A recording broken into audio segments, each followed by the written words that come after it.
Britain's royal palaces. Majestic, It's absolutely dripping in history. luxurious, The White Drawing Room at Buckingham Palace is like a scene from a Disney film. and packed to the rafters with incredible secrets. Secrets that the royal family would much prefer not to be made public. From royal courtships to royal births to royal marriages and scandals, the palaces have played host to all of that. This series goes behind palace walls. The royal palaces represent the monarchy and have incredible history. We'll learn how these iconic creations were built. 16th century kings built with brick in a way that we wouldn't recognise today. This is George IV leaving his mark on the centre of London. Uncover the spectacular palace art housed within.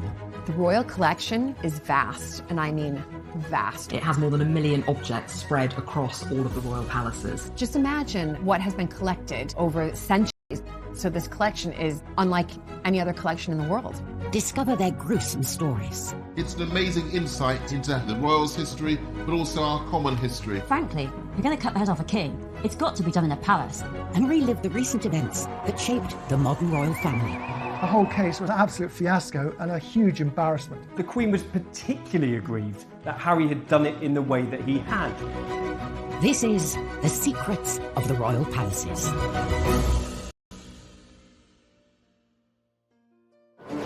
This time, a palace security breach puts the Queen in peril.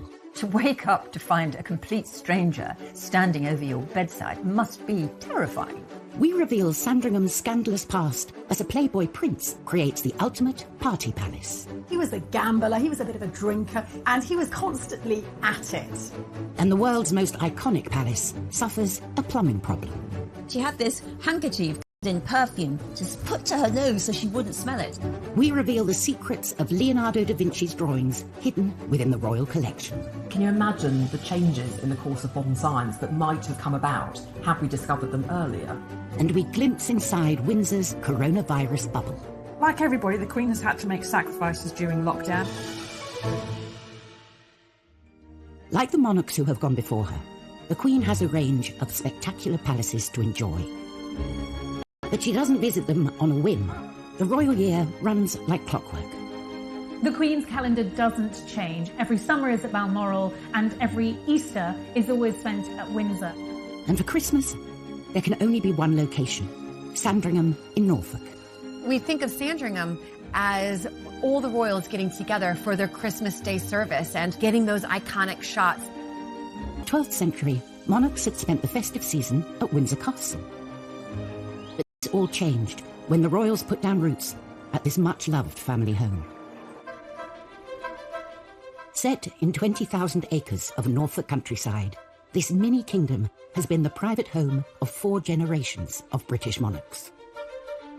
Sandringham's not an obvious regal property. It's often criticised for just being a country house and not a necessarily very distinguished one either. But the point of it is that it is comfortable.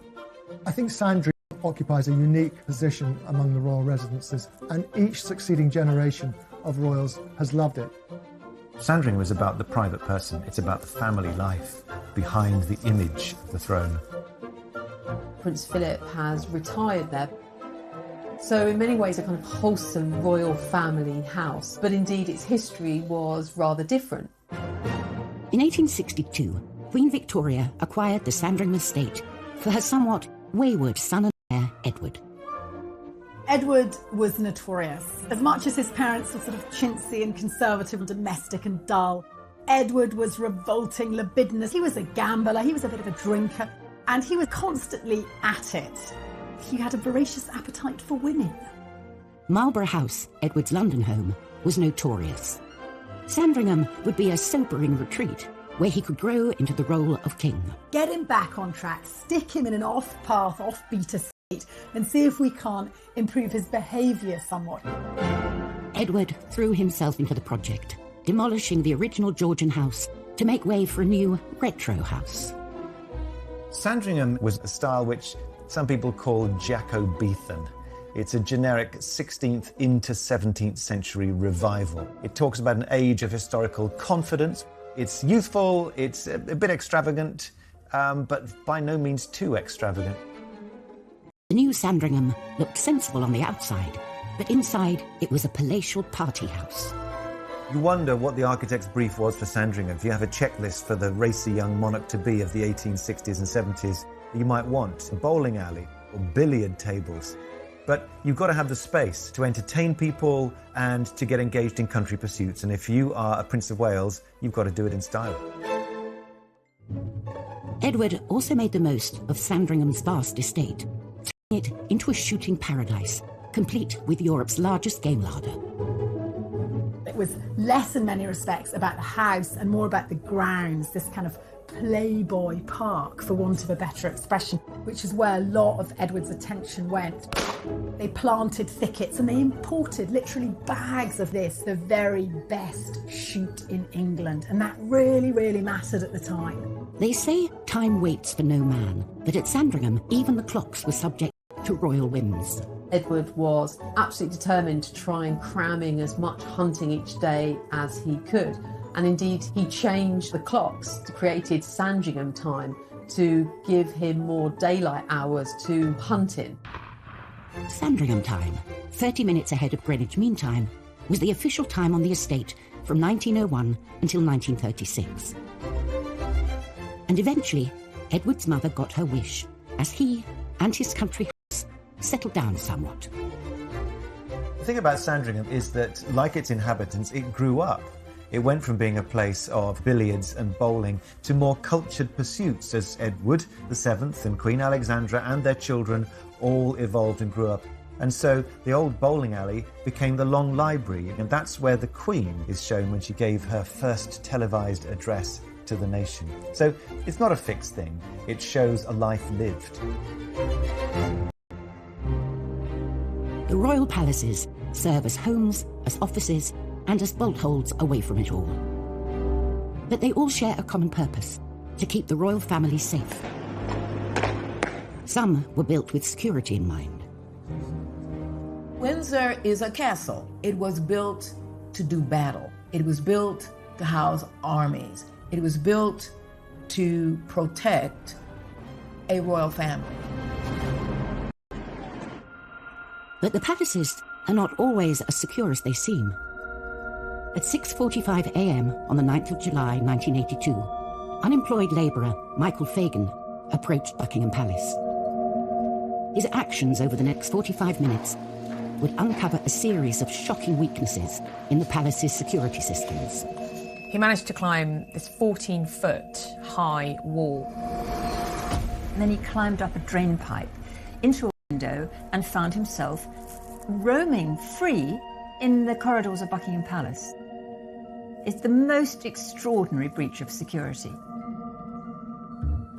For 15 minutes, Fagan wandered around the palace. A cleaner said good morning. I think he sat on the throne. He had taken his shoes off and had no socks, so he must have looked quite a sight. But clearly, nobody took any notice. But exactly how had Fagan evaded palace security? Apparently an alarm sensor had detected his movements, but police dismissed it. The officers in that control room had been desensitised to the alarms because there was ongoing problems by them giving the palace, and no one would have known. But his early morning jaunt didn't end there. He entered a room that would turn his trespass into a worldwide scandal. At 7:15 a.m, he found the door to the Queen's bedroom unprotected. Her security detail had gone off the night duty at 6 o'clock, and nobody else was in place. And the next line of defence, her footman, was nowhere to be seen. The footman had taken the dogs for a walk, so the Queen was there on her own. Inside the bedroom, Fagan opened the curtains and woke the Queen. The sight of this slightly dishevelled man wandering into her bedroom must have been really, really terrifying for the Queen. To wake up to find a complete stranger standing over your bedside must be terrifying. The Queen pressed the alarm bell in her bedroom. But no one came. The Queen was incredibly composed. She kept Fagan talking. She remained incredibly calm. The Queen clearly got the measure of Michael Fagan, engaged him in conversation. In fact, Fagan asked for some cigarettes. Luckily, a maid who'd been cleaning nearby entered the Queen's bedroom. The maid went to get cigarettes and and with police officers. Fagin was marched out of the palace, with everyone realising the Queen had been very lucky. It was a complete and utter disaster from a protection point of view. I mean, by very good luck, Michael Fagin did not go there with the intention of harming the Queen. But it could have turned out really badly. The impact of this break-in went much further than the Queen's bedroom. The commander of A Division was forced to resign, and several other junior officers were actually disciplined and as a consequence. Changes to palace security were made, with more armed police officers and upgraded security systems. And it seemed to do the trick. Buckingham Palace remained watertight for 20 years. But in 2003, tightened security was breached to an even more terrifying degree, when an undercover journalist revealed how easy it was to get to the very heart of the royal palace. He even served the Queen and the Duke of Edinburgh their breakfast. Coming up in Secrets of the Royal Palaces, we learn how a king lost his head in front of his palace. One moment you're decorating your palace, next moment you're executed outside it. And we uncover the groundbreaking Leonardo da Vinci drawings that lay hidden inside Windsor Castle. For about 250 years, these discoveries lay secret, hiding in the royal collection.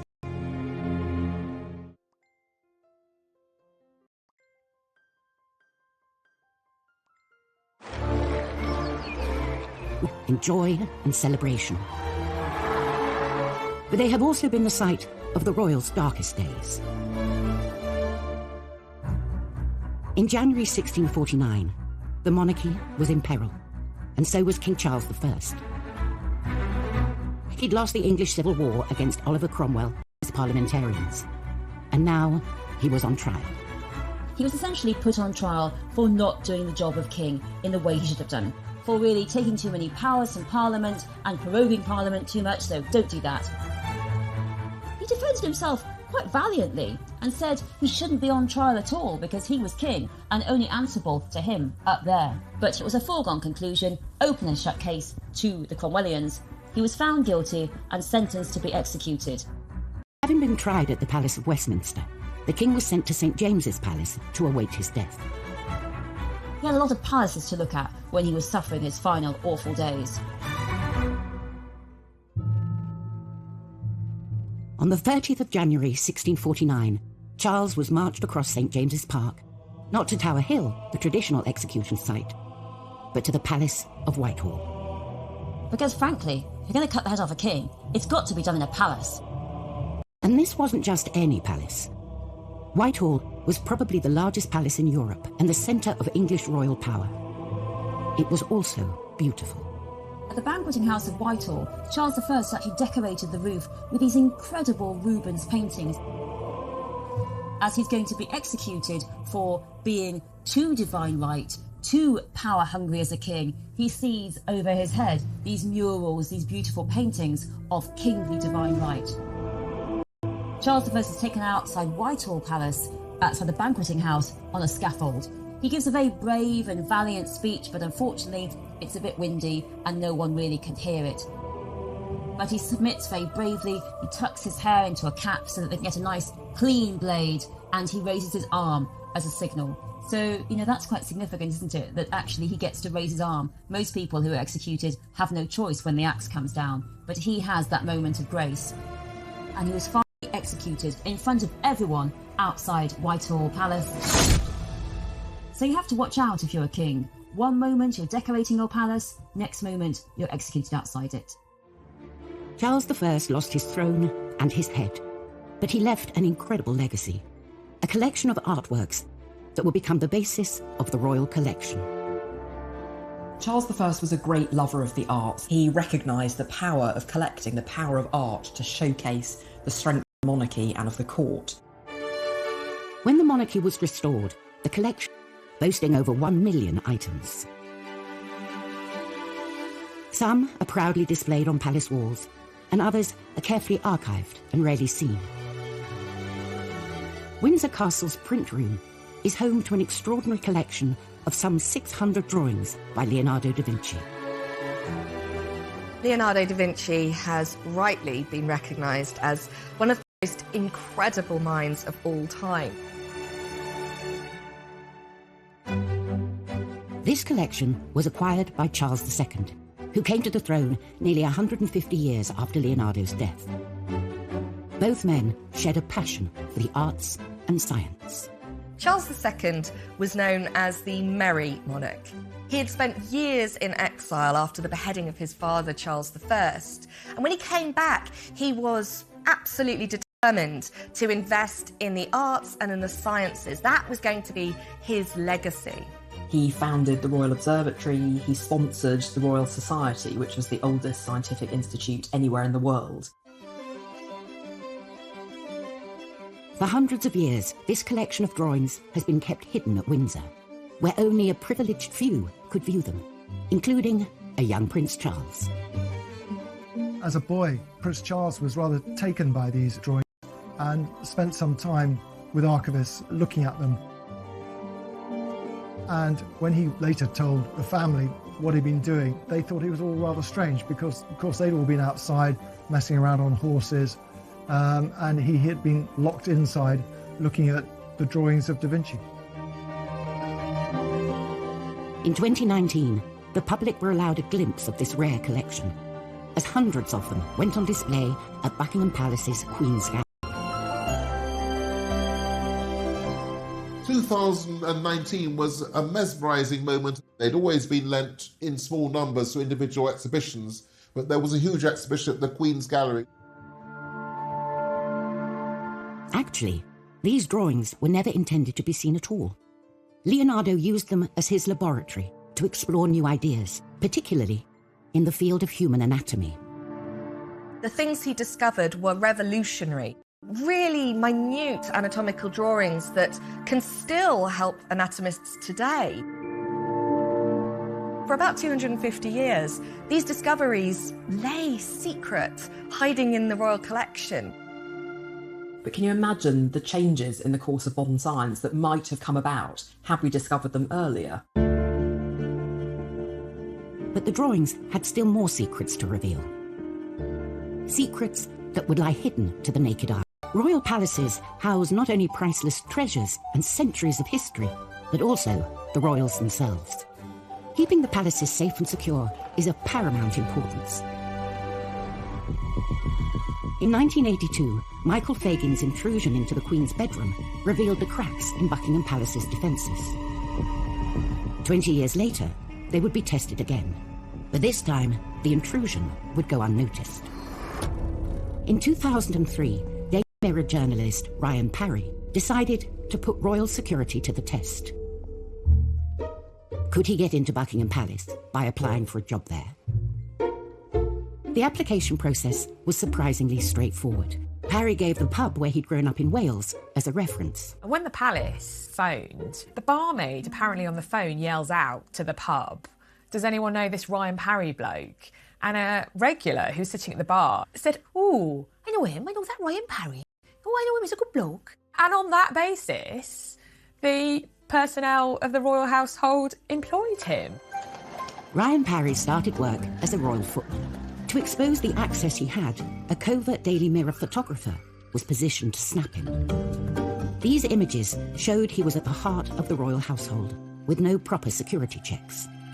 He was shown riding on a state coach, and even stepping out onto the famous Buckingham Palace balcony. I just had to kind of make myself and think, I can't believe I'm actually standing at this very spot. The distinctive uniform was his past. Once he'd got the uniform, there seemed to be a trust. He used his access to all areas to nose around the whole palace. He even served the Queen and the Duke of Edinburgh their breakfast, and he took photographs. It was the most extraordinary scene. They had their cornflakes and cereals in Tupperware boxes. We imagine perhaps that the Queen eats off silver salvers on a daily basis, but actually she doesn't. She eats just like the rest of us. Parry's unlimited access to the palace even coincided with a presidential visit by George W. Bush. There is no state visit more important or, frankly, more crawling with security than an American president visit to the Queen of the United Kingdom. And Parry had all of the details. visit. It was shocking that he could get a job that easily with so little security checks and clearance. He could have been someone who was looking to kidnap and hold ransom for financial gain, a senior member of the royal family, or even, for whatever means, perform an assassination on a senior member of the royal family.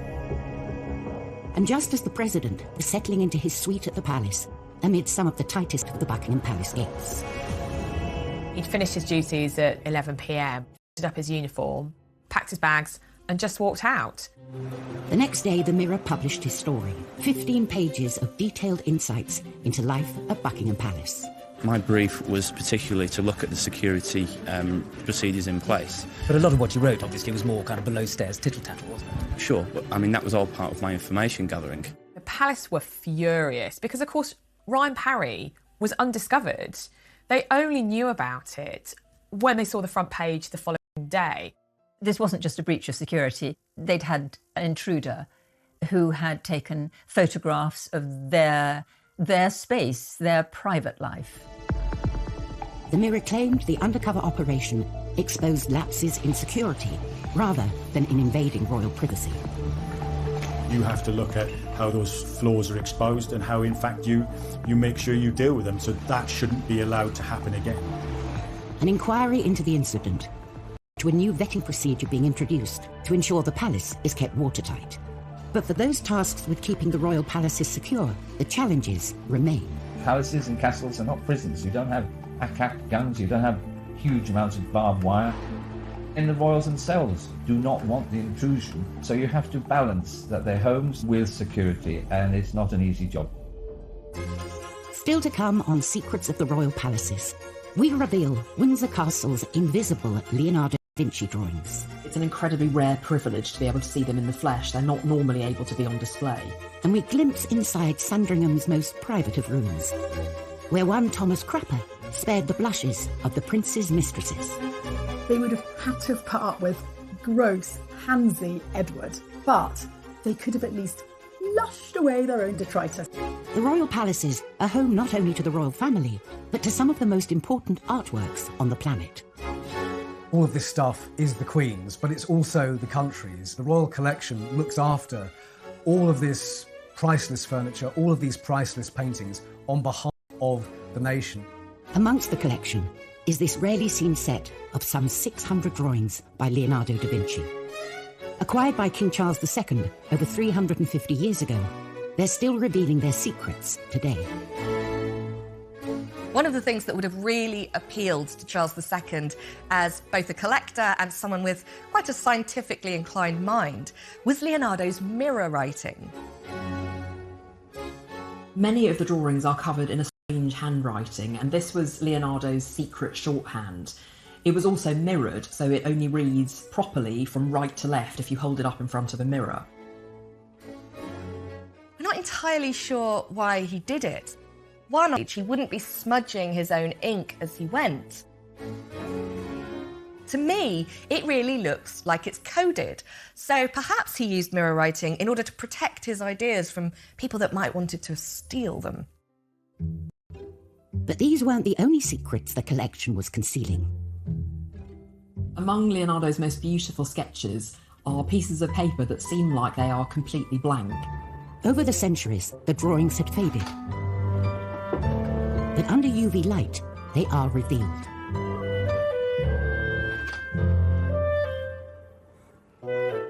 These scans show some colour that has faded away, sketch lines that we didn't know existed. There's one particular image of a horse that we didn't know Da Vinci had done because it had faded so badly no one could see it until it was scanned. Over 500 years after they were drawn, these treasures of the royal collection are still disclosing new information. There is an intimacy, an immediacy, a modernity about them that looks to me like they could have been drawn just yesterday or today. The drawings he created are extraordinary. There's nothing else like them. The royal palaces and the artworks they contain celebrate the nation's history. But there are some moments in the past that the royals would rather forget. Buckingham Palace hosts over 50,000 visitors a year. and everything must be just so. But during the reign of Queen Victoria, the usually fragrant air was fouled by the Great Stink. A visitor to Buckingham Palace in the 19th century would have come near to fainting from the smell. It was disgusting. It was awful, and that was because the sewers, they were completely overloaded, so they leaked. And they leaked human waste all over the floor, particularly all over the floor of the kitchens. Yes, very, very hygienic.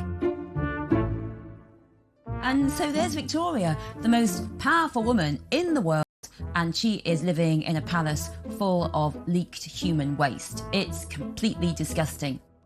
But it's not just Buckingham Palace that's the smelliest, perhaps least hygienic palace in the world. The whole of London is really very bad smelling. And that was literally because the sewage system wasn't up to it. And people at the time said that the Thames was actually black. And all this reached a head in the summer of 1858, which is known as the Great Stink.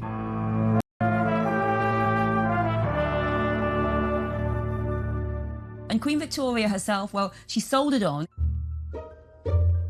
But there was steamer that was really one of the sights of London at the time. And Victoria was ready. She was a prepared kind of queen. She had this handkerchief covered in perfume just put to her nose so she wouldn't smell it.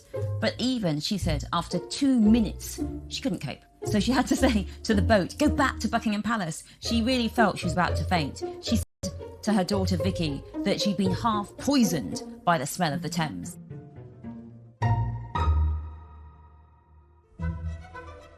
The royals might have hoped this was the end of their toilet troubles. But 13 years after the Great Stink, they faced a new sanitation issue. This time, the problem wasn't at Buckingham Palace, but at Sandringham. Queen Victoria bought the Sandringham estate for her 21-year-old son Edward, in the hopes that it would offer a calmer, healthier lifestyle. But at this idyllic country residence, a deadly threat lay undetected, and the heir to the throne was left fighting for his life. In 1871, Edward, the Prince of Wales, got really sick with typhoid fever, and it created a huge national moment of emergency. The press reported daily Edward's battle for survival. Tensions were raised because his father, Prince Albert, had died of typhoid only 10 years earlier. A great inquest was undertaken about where he might have got typhoid from. And so the issue of how to create a clean, safe, sanitary environment was something taken with the utmost seriousness. As part of the investigation into how the prince might have got typhoid, it was thought that contaminated water at Sandringham might have been the cause. The solution was for a 60-foot high tower. It had on the top of it a 32,000-gallon iron tank, which contained the water from a new spring which had been drilled. And all that fresh water then would be enough to power the taps and the toilets down in the house, but was also strong enough for 4 fire hoses to be sprayed over the roof of the place. 7 years after Edward survived typhoid, the Appleton Water Tower was completed. Built in a Byzantine brick style, it sits on the highest point of the Sandringham estate. There's an benefit to that because a royal viewing gallery was set underneath the tank, which gave sweeping views across North Norfolk. They must have had their fingers crossed that the tank held over the royal family. And works were carried on inside the building too. For the palace loos, Edward brought in the best. Thomas Crapper's name echoes down the ages. He was celebrated for being a great sanitation engineer. He went from toilets being bog standard to creating a new standard for bogs. He's not the inventor of the flushing loo, but he's one of the men who patents it and makes... Created all of the sanitation for this new house, including 30 cedar-seated toilets. And they were things of great beauty.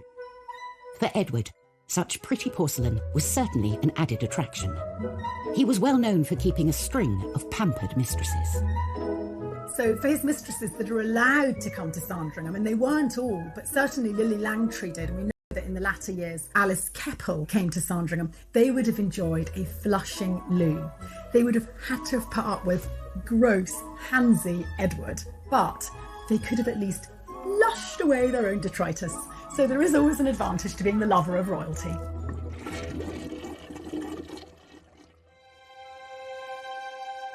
Throughout history, the British royal palaces have withstood wars, floods, and fires. But in 2020, the world faced an unprecedented threat. As the deadly coronavirus pandemic took hold, palace officials scrambled to protect the Queen. It's probably more important that the Queen is isolated than anybody else. The government depends upon her, so were she to succumb to the pandemic, it would be an extra crisis. Then, aged 93, the Queen and Prince Philip, almost 99, were considered at extreme risk. 4 days before the rest of the country officially locked down, the Queen left the capital and was whisked away to Windsor Castle. Having a castle like Windsor Castle to lock down in is almost ideal. It's built as a fortress. But even Windsor Castle would need an extra line of defence against this new enemy. So the royal household set up something known as HMS Bubble, sort of a social bubble, if you like, within Windsor Castle. HMS Bubble consists of a team of 22 loyal staff members who supported the Queen and the Duke through lockdown. Like everybody, the Queen has had to make sacrifices during lockdown, and she's managed to pare her staff down to just the basic 22. You know, a couple of chefs, an army of gardeners, a valet or two, some housemaids, housekeepers. I don't think she'll be making her own dinner quite yet, but it's definitely a stripped-down version of the huge amount of staff and courtiers she normally has. Before entering Windsor for their 3-week shift, every member of staff would have to undergo a week's quarantine and COVID testing. You're dealing with an invisible enemy. With the virus, it only has to come in that secure bubble that you've created. Getting it wrong is not an option. Despite the strict new measures, spirits in Windsor remained high. Prince Philip was particularly amused by the use of the phrase bubble, because back in the 50s and 60s he was referred to in some quarters as the Big Bubble, which was, of course, Cockney rhyming slang, bubble and squeak for Greek. So the first number... But even with palace doors firmly shut, the world was allowed a rare glimpse inside Windsor and the other royal homes. I'm very glad to be able to join you today. One of the big revelations of lockdown has been being able to see into everyone's homes. The Queen on the phone to Boris Johnson during one of her weekly audiences, using the old-fashioned 1970s telephone surrounded by corgi ornaments. Every surface that is flat in their homes is covered in clutter. These are homes of people who never do their own dusting. She may not do her own dusting, but the Queen and her team have successfully managed to keep her palace COVID-free. Coming up on Secrets of the Royal Palaces, Prince Philip's controversial plans for Sandringham cause a royal family feud.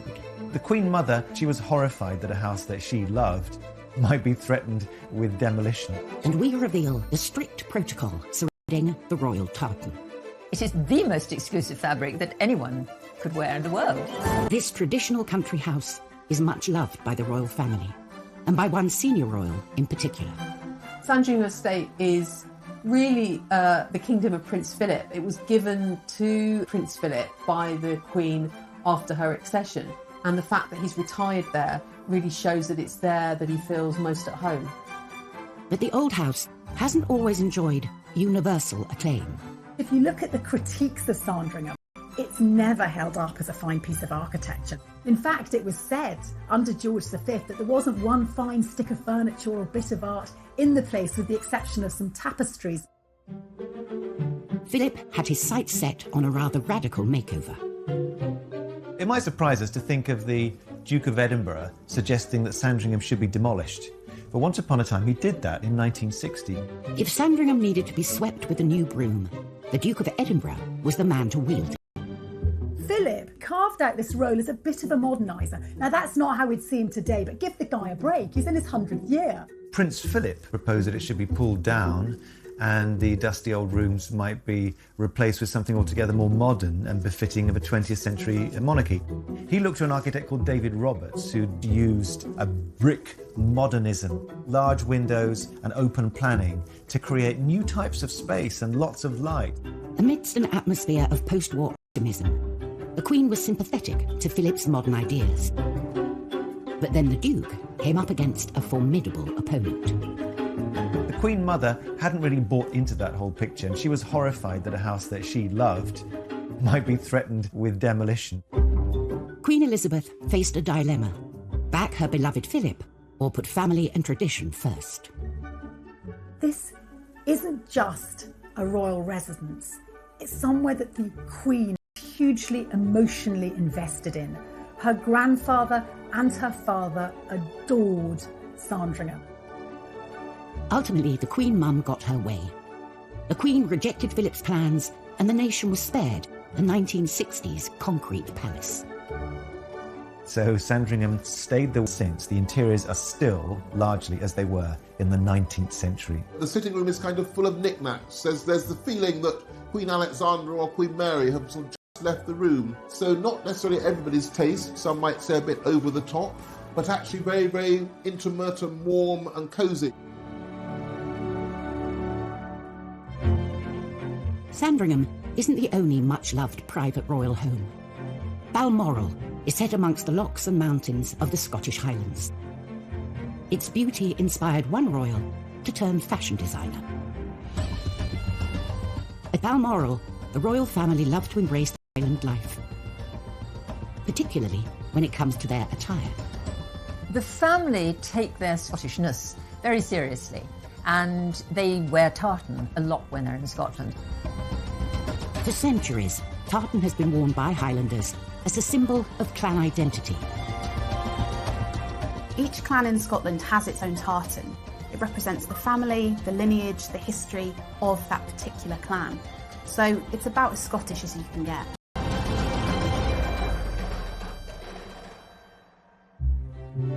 When Victoria and Albert bought Balmoral, they were keen to look the part. But as a non-Scot, Albert had no tartan. So he decided to design his own. The Balmoral tartan that was designed by Prince Albert, and it's grey and red and black. It's quite distinctive. The mottled grey background of the Balmoral tartan is supposed to represent the granite that can be found locally around Balmoral. It was slightly amended by Edward VIII, so now the version we have today is similar but slightly softer in tone. But what makes the Balmoral tartan so unique is its exclusivity. The use of the fabric has for many years been strictly controlled. The Queen is the person who has to decide if anyone else is allowed to wear it, so even those in the royal family have to get her permission. But there are a few chosen non-royals who are permitted to wear the tartan.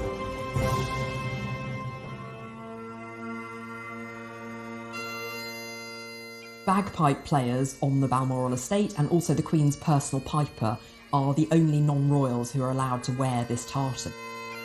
So, unless you're on first-name terms with the Queen, you're going to have to take up the pipes and move to Balmoral if you want a chance to wear this unique royal tartan. It is the most exclusive fabric that anyone could wear in the world. Next time, at Highgrove, Prince Charles turns his country residence into Fort Knox. If you ever go to Highgrove, you won't see the security. It's invisible. At Kensington Palace. Battle of wills between the Duchess and Conroy on one side and Victoria on the other. And at Sandringham, a witness from Prince Philip's crash reveals what really happened. The driver couldn't move. It was quite obvious it was Prince Philip.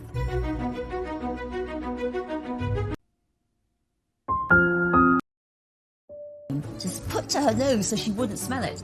We reveal the secrets of Leonardo da Vinci's drawings hidden within the royal collection. Can you imagine the changes in the course of modern science that might have come about had we discovered them earlier? And we glimpse inside Windsor's coronavirus bubble.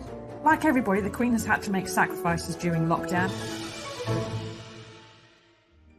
Like the monarchs who have gone before her, the Queen has a range of spectacular palaces to enjoy. But she doesn't visit them on a whim. The royal year runs like clockwork. The Queen's calendar doesn't change. Every summer is at Balmoral and every Easter is always spent at Windsor. And for Christmas, there can only be one location, Sandringham in Norfolk. We think of Sandringham as all the royals getting together for their Christmas Day service and getting those iconic shots. 12th century, monarchs had spent the festive season at Windsor Castle.